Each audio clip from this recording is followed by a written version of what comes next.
एक खूबसूरत पहाड़ी गांव में एक नन्ही बच्ची रहती थी जिसका नाम हिना था। हिना को फूलों और रंग बिरंगी तितलियों से बहुत लगाव था।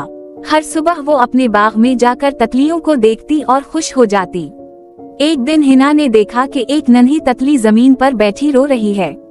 हिना हैरान हुई और आहिस्ता से पूछा, तितली बहन, तुम क्यों रो रही हो? तितली ने कहा, मेरा रंग उड़ गया है, अब मैं दूसरी तितलियों के साथ नहीं उड़ सकती।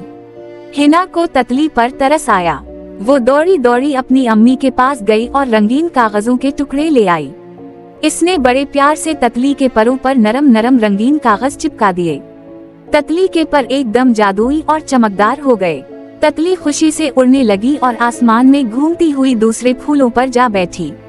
उसने हिना को कहा, तुम्हारी मेहरबानी से मैं फिर से आजाद और खुश हो गई हूँ।